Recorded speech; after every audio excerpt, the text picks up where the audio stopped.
Good morning, Bucknutters. Welcome to the Bucknuts Morning 5 here on Monday, March 4th, 2019. I am Dave Biddle, very happy to be joined by Steve Helwagen.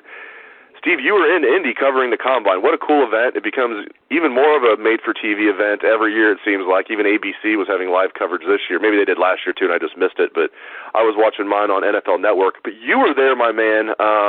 Before we just get into brass tacks, just in general, just anything different this year about the Combine? Anything like unusual that stands out? Any changes they've made? You know, nothing all that big. I think that it's kind of neat that they allow fans to come in on Saturday to watch the quarterbacks throw the wide receivers and that type of thing. They have a fan experience where we are over in the convention center, which is about a block away from the Lucas Oil Stadium where the on-field stuff takes place. So we don't get to actually be in the stadium as media while they are throwing, running, doing those things, the three-cone drill and all that stuff that they do over at the stadium. But the bench press is over at the convention center. And while we're conducting interviews in the next room over, you can hear them going through the bench press. They'll announce the person's name. Then they get up there, and when they get up around 20 reps, they have about 1,000 people in there watching the bench press, and it gets pretty loud and exciting, I guess, as they try and root these people on, and it really is kind of cool. And then when somebody actually gets to 30, I mean, the whole place is just going nuts. So that kind of excitement, you'll hear that in the background of all the interviews that we're doing. You'll hear, the crowd noise. And so the excitement for these guys, it's off the charts. Indianapolis does a great job hosting the event. And each year, it's just, as you said, it just gets bigger and bigger each year that they have it. Yeah, and like several Ohio State players helped themselves. We'll start right at the top with Paris Campbell running a 4.31 official. My goodness. Hello, first round. And then he seemed to catch everything. I don't think he dropped a ball during position drills when they were throwing him, but he made some acrobatic catches. He did it all. I thought Dwayne Haskins looked good throwing the football. I want to get your thoughts on that. Terry McLaurin helped himself, 4.36. Just run through the Ohio State kids that you think really helped themselves. Well, certainly those three right there, I thought all performed very well. I thought Nick Bosa did very well, obviously. Haskins just needed to come over and show the same things that he showed all season. And Haskins was very polished in his interview phase that he went through. They tried to get him to take the bait on whether he was better than Kyler Murray.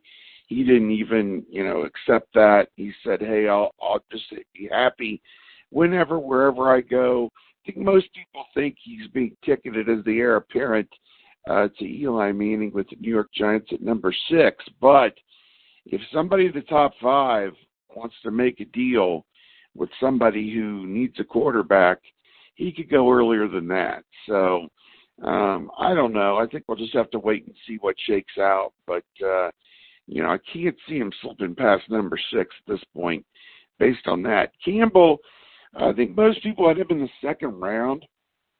And for him to have a 4.31, I think you're going to see him probably jump up into the late first round. I think that's exactly the same time Curtis Samuel had 2 years ago there. So tremendous for him. It's actually 100th of a second better than Denzel Ward, who was the number 4 overall pick, although at a different position, obviously. So I think that very exciting for him. McLaurin, anything under 4.4 on that track is just outstanding. So I think that those three guys in particular really helped themselves. Johnny Dixon, they had no expectation he was going to run a 4.41, and yet he's right there with those guys. So, he says he believes all of his health issues are behind him.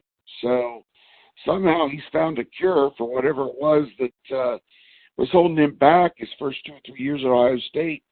And now, you think about some of the games he played this past season, like Maryland, where he basically put the team on his back and made one great catch after another. Man, he could have an NFL career, and I don't think there were a lot of people who thought that was going to happen. So, Mike Weber, another one, sub 4.5. That's pretty awesome for him, and there's a lot of people talking about everything he did at the Combine was a plus for him. So I'm having a hard time finding one that really had a setback other than the obvious, Kendall Sheffield injuring his pectoral. But what sucks for him is he really needs to go in there and run the 4.31 40. I think a lot of people thought he'd be down around that same range as Campbell and show that speed, to the NFL. But, I guess he'll have to go through, I presume, surgery just like Billy Price did and rehab. And, he's not going to be running with that, with all that kind of lingering. So, unfortunate for him. Yeah, no question about that. It worked out well for Billy. Not that no one thought Sheffield was going to be a first-round pick anyway, but Billy, it didn't hurt him at all. A lot of people had him projected as a late first-round pick. Some thought he might slide in the second round. The Bengals took him in the first round. So I think Sheffield, I still think he's going to be like a fourth-round pick or something like that, maybe even third because people know he can run really fast. His ball skills are not good, though. There's so many times, Dan Rubin's talked about this on the Bucknuts Morning 5. He's lost count around 100 at the time Kendall Sheffield was in great position to make a play and just had no ball skills and couldn't make a play on the ball. But he has good coverage skills. He's there. He's a blanket. He's got to grow some hands. But hey, we know the NFL loves guys that can run, so I bet he'll still be either a late second day or early third day pick. Before we move on to spring ball, which is going to be the crux of the show here, that you touched on this a little bit with Dwayne Haskins, but the biggest debate in sports right now, it seems like, at least in the NFL, is Haskins or Murray. Kyler Murray or Dwayne Haskins, who's going to go first? It seems like everybody's split. What do you think will happen? Because the Arizona Cardinals will ultimately, it's not going to be like they're going to pull the 32 NFL teams to see who they like the best. I mean, the Arizona Cardinals could be the only one that thinks Kyler Murray is the best, and they might take him. But what do you think will happen, Steve, and what do you think should happen between Murray and Haskins? Well, I think Nick Bosa is the number one pick. I think, whether that's Arizona or not, if Arizona trades down or whatever, I mean, Nick Bosa is just an absolute freak. I mean, what he's able to do, he had 29 reps on the bench press, I believe, and that came just a few months after he had surgery on his core muscle. And he got into more details about that. But to me, he's just an absolute freak. And people were paying his 40 time. And then Rich Eisen and the boys at NFL Network platted up there how he was, as it turned out, about about 5/100ths of a second faster than his brother, Joey, who is the fastest player to 20 sacks in the history of the league. So I don't think a 4.8, whatever it was, 40, held back Joey Bosa, and I don't think it'll hold back Nick Bosa. Nick Bosa had the third best 10-yard split among defensive ends, and that's really what you're looking at. If he has to run more than 10 yards to find the quarterback, that's somebody else's problem. That's not the defensive end's issue. So, to me, that is the number one pick. As for who should go ahead of who at quarterback, this is the National Football League, Dave. There have been a lot of great college players over the years whose skills and level didn't translate to the NFL. RG3, is Kyler Murray better than RG3? I don't know. Maybe. Who knows? But he can tell you there's a lot of guys that look and feel like Dwayne Haskins who've had tremendous success. Phillip Rivers, Ben Roethlisberger. I mean, we can count them down. I mean, guys that are in that range, that height, that size, that arm. The track record is there for guys of that size that have won games. This was a stat that came out this weekend that was kind of amazing. People are like, do you really want to go in the first 10 picks of the draft to a crappy team? And then they point out that guys like Jared Goff did and ended up in the Super Bowl.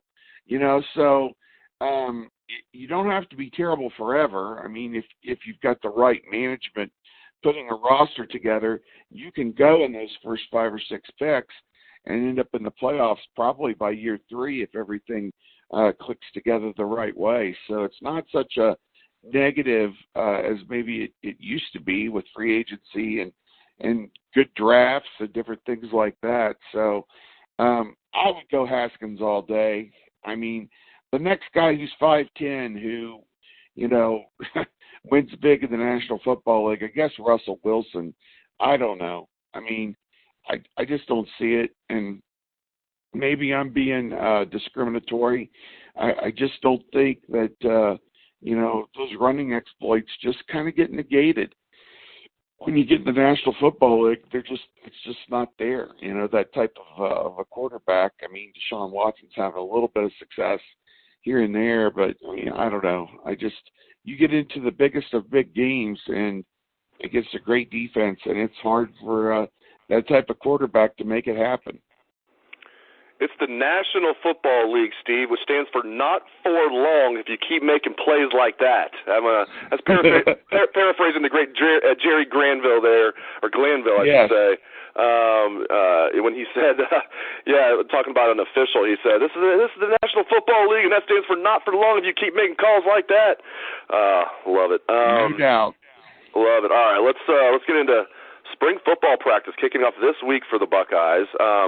First of all, for the listeners out there, we're actually going to be able to bring you insights on what's going on at practice, not just from what people are telling us, but through our own eyes, which is really always a great source, I believe, and I get to watch things with my own eyes. But we look at the schedule, Steve, we're going to get to watch several practices this spring, which will be a diversion from the past, certainly. Yeah, it's kind of exciting. I mean, this has kind of come and gone over the years, the amount of access that you get at spring practice. Cooper was okay with it at times. You got to watch a scrimmage or two every now and then. Tressel was wide open his first year or two, and then they won the national championship and decided that closed gates were better for them. And Meyer at times had some things that were open, but by the end of his tenure, just about everything was closed. So we'll get a chance to see a few things here and there with Coach Day in his debut season. I think they want to get things off on the right foot, and certainly this is a big spring. As bad as the defense was, you at least have veterans returning on that side of the ball. But offense, you only have 4 returning starters. You have a brand new quarterback, a brand new offensive coordinator. So there's a lot of work that needs to be done this spring if this team expects to be a Big Ten championship team and a team that competes for a playoff berth. There is a lot of work that needs to be done. This is not a pat hand by any means, and I think that Ryan Day, and his staff understand that, and they're going to get to work on it starting on Wednesday. So expectations for Justin Fields. Can Matthew Baldwin make a push for the job? Quarterback is what everybody wants to know about. Just, again, we'll get to tell people more once we actually get to see these kids throwing the football, especially in live situations. But Justin Fields, what do you expect out of him, and can Matthew Baldwin push him for the job? Well, Dave, it's interesting. I was in Indianapolis and talked to a guy who covered Georgia this past year, and he had a lot of good things to say about Fields, and he said that there was a little bit of arrogance on his part that they looked at Fromm and said, oh, it's no problem. We're going to go in there and win that job, and it didn't happen. Now, he did play a little bit here and there for Georgia. They tried to feature him in some packages, kind of like Tate Martell. Ohio State did, but I didn't see a ton of great results with Fields this past year at Georgia. So this spring is all about development for him with Ryan Day and Mike Yurcich, bringing him along and getting him ready to face what could be a 13, 14, 15-game season that he's never been through. So, again, the recruiting ranking out to the left side, is great in February, March, April. That's wonderful. but it means nothing when you get to September. And you got to deliver it on the field, and I think that's the thing with Fields is we just don't know what we don't know until you get him out there and the bullets are really flying. Is he going to answer the challenge? Is he going to step up? We don't know. But this is the building process right now. This is where they instill him with the confidence. This is where they get all of the athletic ability and channel that into production. And the guy from Georgia was very excited about what he's going to see with him as a full-time guy at Ohio State. He says he's got some tools that he could throw the football. He could definitely run. And now we're going to see if he could put it all together. As our old friend Urban Meyer used to say, I want a tough guy. I want a leader. You know, all these other things, because it's not always going to be 20-yard gains. It's going to be 3rd and 6. And are you going to convert that? Either running the ball, lowering your shoulder, getting the first down, or hitting somebody with a clutch pass. So we're going to start to see those intangibles build with this kid this spring. I think people are pretty excited to see where he is from the beginning of spring until the spring game on April the 13th. Is he able to make a leap just in the month of April and get it together to where people could say, yes, this is a guy they could win the national championship with? That's good insights from your conversations with the Georgia reporter there. It's always good. I mean, it's like we know these kids at Ohio State better than anybody. I mean, that's not us tooting our horn. We're just around them so much. We follow them from when they've been recruits. We see them at practice. We watch every game. We talk to everybody about them. And if you cover a team, you know those players better than anybody in the country. And getting that insight from the Georgia reporter, very interesting. I'm with you, man. I think Fields is very talented. I think we need to temper expectations, and I think he's going to do well because Ryan Day is going to coach him up and the staff, but I do not think he's going to come close to replicating what Dwayne Haskins did, because that was just a record-breaking season. Maybe eventually he can, but not this year. But I do think he's going to do well. All right, the other main thing, I think, Steve, the other big topic is the defense. I think this defense is going to be really good. 9 returning starters. I like what they did with the defensive staff. Proof's going to be in the pudding, but with all these returning starters, these kids were highly rated kids, and I like the depth, too, on defense, especially on the defensive line. I think this defense can be really good. What are your thoughts? I agree. I think that they've got, it sounds like 4 really good coaches that they hired to go with Larry Johnson. Talked to Rashawn Gary at the Combine from Michigan, and he didn't play any of that silly stuff of, he left to go to Ohio State. He loves Greg Madison. He just thinks the world of him, and I'm excited, I guess, to see what the staff as a whole, with Jeff Hafley and Al Washington also coming from Michigan, what these guys can do, what they can put together, I think is going to be exciting. You know, I think we saw the defense struggle at times last year. Everything starts up front, and I think without Nick Bosa, there were some issues that occurred because people made plays against the defense. Ohio State still won 13 games, I guess, regardless. But it wasn't entirely because of the defense.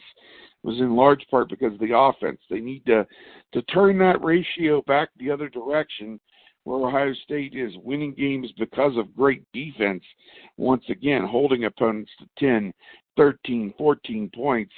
And, score as many as you want, but basically slam the door on people where, the game's over. It's 23 at halftime, and you don't have a shot. So the defense kept teams in the game into the second half how many times last year? So, it was just I see so much room for improvement. In the linebacker group, either those 3 guys need to get a lot better, or they need 3 more guys. And I say 3, but I think Malik Harrison's going to play, and I would assume Tuff Borland is going to play. Pete Werner, I'd consider that job wide open. Baron Browning, if he's going to play outside, I don't know. Or if Tuff Borland's going to play outside, or if they're going to go with some other type of scheme fit to where they can get guys with those skills on the field together. I don't know how they're going to do it. You hear talk of a 4-2-5. Perhaps, I don't know, but Brendan White, Jordan Fuller at safety give you some optimism. Damon Arnett, big spring, big year for him. stayed in school? Is he going to hang on to that job? Is he going to play better? That's the most important thing. And then Akuda, Wade, you see brilliance with them at times, but, are they going to put it together and live up to those recruiting rankings? Tyreek Johnson last year was one of the top 20 players in the country and never played, which is kind of interesting at cornerback. I know he may have had an injury issue, but is he healthy? Is he ready to go? Is he going to make a push at cornerback? So there's a lot of questions there. Young guys on defensive line. This is going to be a big year for Larry Johnson, or a big spring, to bring all those young guys, your Togiai, your Tyler Friday, your Teron Vincent, Tyreek Smith. I mean, there's 4 guys right there who could be starters perhaps a year from now that, all of them got a cup of coffee last year. Now who's going to be a breakout guy and push Robert Landers and Devon Hamilton and Jonathan Cooper, Chase Young? Who's going to really, really push those 4 guys for playing time? Haskell Garrett, the moving sidewalk is ending. Please look down. He's a junior. He's got to do it now or never.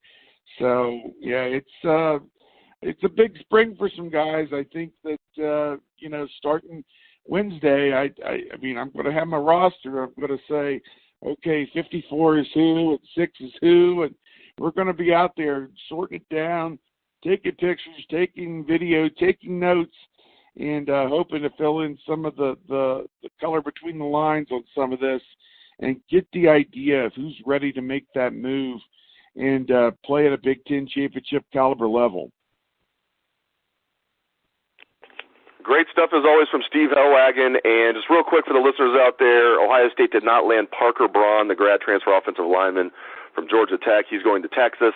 That makes a lot of sense to me. Ohio State wanted to land Jonah Jackson. That was their number 1 target on the grad transfer market. They landed him. They're still going after Parker Braun, thinking they could redshirt him because he has 2 years to play 1. But Parker Braun is going to Texas, so I want to let everybody know about that since we've been talking about him on the show for the last week. Thanks again to Steve Helwagen, and thanks to our listeners out there for tuning into the show. I appreciate it. Hope everyone has a great day. Let's hear that Buckeye swag, best damn band in the land.